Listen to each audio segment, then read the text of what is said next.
ভাবুন তো, ইতিহাসের পাতায় এমন একটি অধ্যায় যেখানে বিশ্বের সবচেয়ে শক্তিশালী সামরিক পরাশক্তিকে একটি ছোট্ট উন্নয়নশীল দেশ কঠিন চ্যালেঞ্জের মুখে ফেলে দেয়, যেখানে প্রযুক্তি আর অস্ত্রের দম্ভ ফিকে হয়ে যায় দেশপ্রেম আর প্রতিরোধের সামনে। আমেরিকার ইতিহাসে সবচেয়ে দীর্ঘ এবং বিভাজনমূলক যুদ্ধ ভিয়েতনাম যুদ্ধ। কিন্তু কিভাবে সম্ভব হলো এই আপাত দৃষ্টিতে অসম লড়াই? কি ছিল এই যুদ্ধের নেপথ্যের কারণ? কেনই বা পরাক্রমশালী আমেরিকা শেষ পর্যন্ত পরাজয় বরণ করতে বাধ্য হলো? ভিয়েতনামের ইতিহাস শুধু একটি যুদ্ধের গল্প নয়, এটি সাম্রাজ্যবাদ বিরোধী সংগ্রাম এবং ভূ রাজনৈতিক টানাপোড়েনের এক জটিল চিত্র। 1945 সালের আগে ভিয়েতনাম ছিল ফরাসি উপনিবেশ। দ্বিতীয় বিশ্বযুদ্ধের পর যখন ফ্রান্স ভিয়েতনাম থেকে নিজেদের আধিপত্য ফিরে পেতে চাইল, তখন জাতীয়তাবাদী এবং কমিউনিস্ট নেতা হো চি মিনের নেতৃত্বে ভিয়েতনামীরা তীব্র প্রতিরোধ গড়ে তোলে। অবশেষে 1954 সালের দিয়েন বিয়েন ফু এর যুদ্ধে ফরাসিদের পরাজয় ঘটে। কিন্তু এই স্বাধীনতা ছিল আংশিক। 1954 সালের জেনেভা চুক্তি অনুযায়ী ভিয়েতনামকে সাময়িকভাবে উত্তর ও দক্ষিণ এই দুই ভাগে ভাগ করা হয়। লক্ষ্য ছিল 1956 সালে একটি জাতীয় নির্বাচন করে দেশকে একত্রিত করা। কিন্তু আমেরিকা এবং দক্ষিণ ভিয়েতনামের সরকার এই নির্বাচনে আপত্তি জানায়, কারণ তারা জানত হো চি মিনের বিজয় প্রায় নিশ্চিত ছিল। আমেরিকার কাছে এটি ছিল কমিউনিজম বিস্তারের বিরুদ্ধে এক প্রতিরোধ, যা তৎকালীন ডোমিনো তত্ত্ব দ্বারা প্রভাবিত ছিল। তাদের ভয় ছিল ভিয়েতনাম কমিউনিস্ট হলে গোটা দক্ষিণ পূর্ব এশিয়াতেই কমিউনিস্ট প্রভাব ছড়িয়ে পড়বে। এভাবেই উপনিবেশবাদ, শীতল যুদ্ধ এবং ভূ রাজনীতির জটিল সমীকরণ ভিয়েতনামের যুদ্ধের বীজ বপন করে। শুরুটা দক্ষিণ ভিয়েতনামকে সামরিক ও আর্থিক সহায়তার মাধ্যমে হলেও 1964 সালের গলফ অফ টনকিন ঘটনার পর মার্কিন যুক্তরাষ্ট্র সরাসরি যুদ্ধে জড়িয়ে পড়ে। যদিও এই ঘটনাটির সত্যতা নিয়ে আজও বিতর্ক রয়েছে। এটি মার্কিন কংগ্রেসকে ভিয়েতনামে পূর্ণ সামরিক ক্ষমতা ব্যবহারের অনুমতি দেয়। এরপর আমেরিকান সামরিক শক্তি, বিমান হামলা এবং 5 লাখেরও বেশি স্থল সেনা ভিয়েতনামের মাটিতে নেমে আসে। কিন্তু তাদের সামনে ছিল এক ভিন্ন ধরনের যুদ্ধ। উত্তর ভিয়েতনামের সেনাবাহিনী এনভিএ এবং ভিয়েতকং এক প্রচলিত গেরিলা যুদ্ধের কৌশল অবলম্বন করে। গভীর জঙ্গল, মাটির নিচে সুড়ঙ্গ পথের বিশাল নেটওয়ার্ক আর সাধারণ মানুষের সমর্থন, এই সবই ছিল তাদের শক্তি। মানচিত্র দেখলে আপনি বুঝতে পারবেন, হো চি মিন ট্রেইল নামে পরিচিত সরবরাহ পথটি ভিয়েতকং এর জন্য অস্ত্র ও রসদ সরবরাহের লাইফলাইন হয়ে উঠেছিল, যা ধ্বংস করা আমেরিকার জন্য অসম্ভব হয়ে পড়েছিল।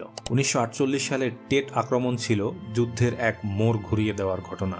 উত্তর ভিয়েতনামের এই বিশাল আকারের আক্রমণ মার্কিন সামরিক বাহিনীকে স্তম্ভিত করে দেয়। যদিও সামরিকভাবে টেট আক্রমণ ব্যর্থ হয়েছিল, কিন্তু এর ফলে আমেরিকান গণমাধ্যমে যুদ্ধের ভয়াবহতা প্রকটভাবে উঠে আসে। মায়লাই গণহত্যা এবং এজেন্ট অরেঞ্জের মতে রাসায়নিক অস্ত্রের ব্যবহার আমেরিকান সৈন্যদের ভাবমূর্তিকে মারাত্মকভাবে ক্ষতিগ্রস্ত করে। প্রশ্ন জাগতে পারে, বিশ্বের সবচেয়ে শক্তিশালী সামরিক বাহিনী কেন এই যুদ্ধে জিততে পারল না? এর একাধিক কারণ ছিল। প্রথমত, গেরিলা যুদ্ধ।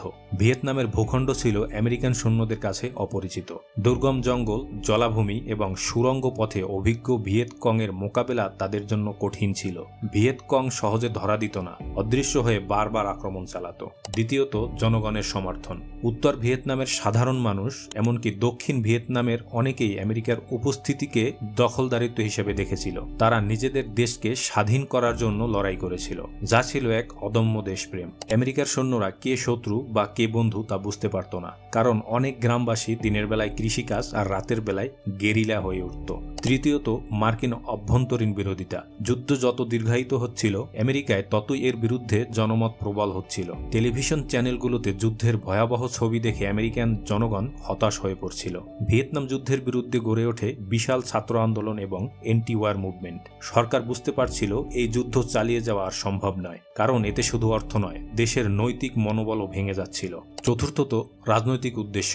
আমেরিকার এই যুদ্ধের কোনো সুনির্দিষ্ট বা জয় লাভের মতো সুস্পষ্ট রাজনৈতিক লক্ষ্য ছিল না। তারা শুধুমাত্র কমিউনিস্ট প্রভাব বিস্তার ঠেকাতে চেয়েছিল, যা ভিয়েতনামীদের স্বাধীনতা অর্জনের আকাঙ্ক্ষার সামনে দুর্বল হয়ে পড়েছিল। ফলে 1973 সালে প্যারিস শান্তি চুক্তির মাধ্যমে মার্কিন যুক্তরাষ্ট্র ভিয়েতনাম থেকে তাদের সৈন্য প্রত্যাহার করে নেয়। আর 1975 সালের 30 এপ্রিল সাইগন পতনের মাধ্যমে ভিয়েতনামের পুনর্গঠন ঘটে এবং কমিউনিস্ট শাসন প্রতিষ্ঠা হয়। এ যুদ্ধের ফলাফল ছিল সুদূর প্রসারী এবং ভয়াবহ। ভয়াবহ। ভিয়েতনামের প্রায় 30 লাখ মানুষ নিহত হয়েছিল, যার মধ্যে উল্লেখযোগ্য সংখ্যক সাধারণ নাগরিক। লাখ লাখ মানুষ গৃহহীন হয়ে পড়েছিল।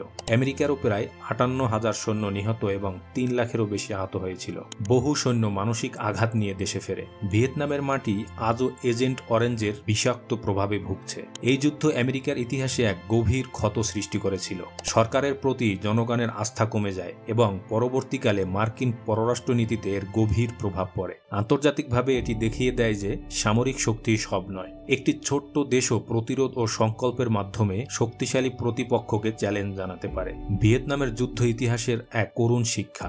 এটি শেখায় প্রযুক্তির দম্ভ নয়, বরং জনসমর্থন, অদম্য ইচ্ছা এবং সঠিক কৌশলই শেষ পর্যন্ত বিজয়ের পথ খুলে দেয়। এটি আমাদের মনে করিয়ে দেয় যুদ্ধের মূল্য কতটা চড়া হতে পারে। আপনার এই যুদ্ধ নিয়ে কি মতামত? আমেরিকার পরাজয়ের কারণ হিসেবে আপনি আর কোন বিষয়টিকে গুরুত্বপূর্ণ মনে করেন? আপনার মূল্যবান মতামত আমাদের কমেন্টে জানাতে পারেন। ভিডিওটি ভালো লাগলে লাইক করবেন, বন্ধুদের সাথে শেয়ার করবেন আর আমাদের চ্যানেল সাবস্ক্রাইব করে পাশে থাকবেন। আমরা আরও এমন অজানা যুদ্ধ, ইতিহাস ও ভূরাজনৈতিক রহস্য উন্মোচন করতে থাকব। দেখা হবে পরের কোনো ভিডিওতে। আল্লাহ হাফেজ।